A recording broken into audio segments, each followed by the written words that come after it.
Assalamualaikum warahmatullahi wabarakatuh. Apa kabar semuanya? Semoga selalu sehat, dilancarkan rezekinya, dimudahkan segala urusannya ya. Amin.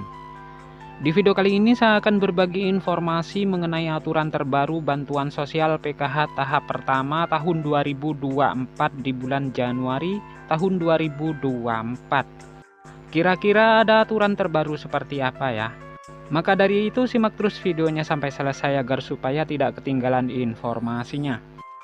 Oke, langsung saja pada berita pentingnya ya, yaitu peraturan bantuan PKH di tahun 2024 mendatang. Nah, untuk para KPM PKH dimanapun kalian berada, jadi di tahun 2024 nanti ada aturan terbaru ya mengenai pencairan bantuan PKH di tahun 2024. Dimana untuk pencairan bantuan PKH di tahun 2024 itu masih sama ya. Ada yang melalui kartu KKS, ada juga yang melalui kantor pos Indonesia. Dan nominalnya pun bisa berbeda-beda ya, tergantung komponen yang dimiliki.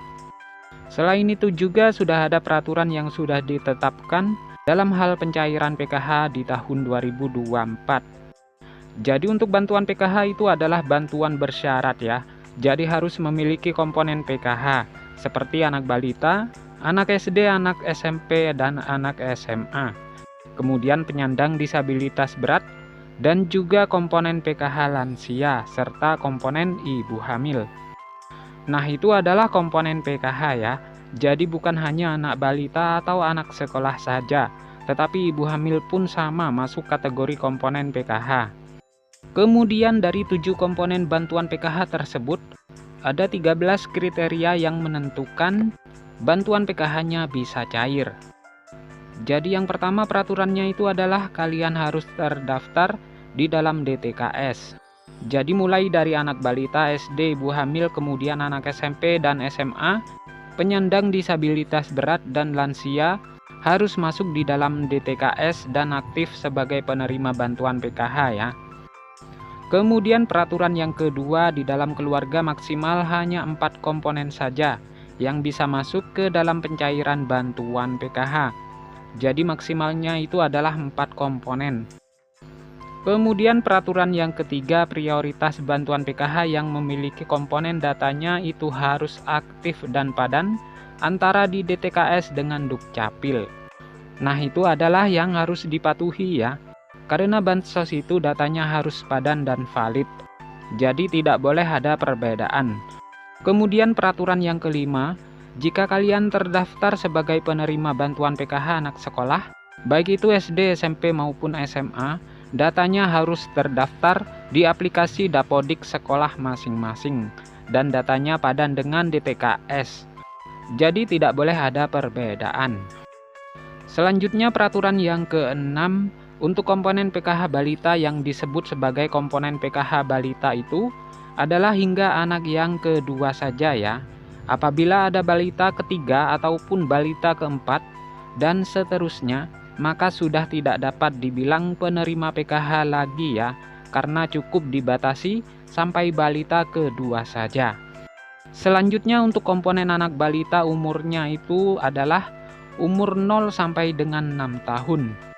Jadi jika sudah lewat 6 tahun itu bukan kategori anak balita lagi ya, tetapi sudah masuk ke jenjang anak sekolah SD. Selanjutnya peraturan yang ke-8 yang dianggap komponen disabilitas itu hingga 4 orang saja ya. Jadi maksimalnya itu ada 4 orang ya yang bisa menerima bantuan PKH disabilitas dalam satu keluarga. Kemudian selanjutnya untuk komponen lansia, peraturannya adalah yang dibilang komponen PKH lansia sama ya, seperti penyandang disabilitas, yaitu maksimal 4 orang saja yang masuk dalam pencairan PKH. Jadi dalam satu keluarga maksimal 4 orang ya, untuk penyandang disabilitas dan komponen lansia.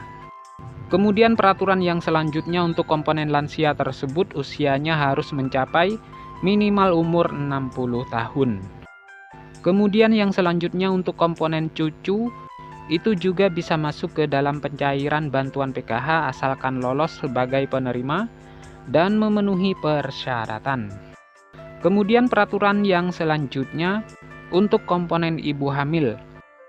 Nah, yang dianggap atau dibilang komponen ibu hamil adalah hanya sampai kehamilan yang kedua saja.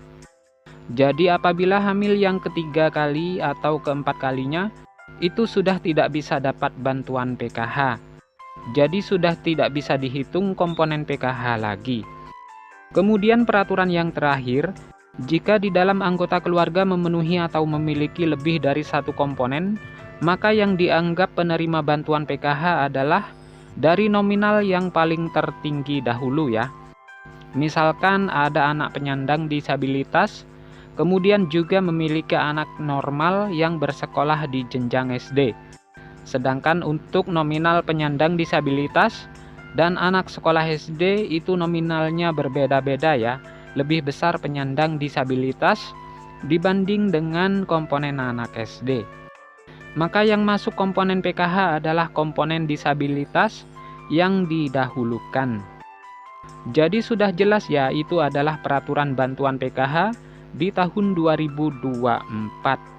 Nah, sekian dulu, semoga video ini bermanfaat. Sampai bertemu di informasi selanjutnya. Assalamualaikum warahmatullahi wabarakatuh.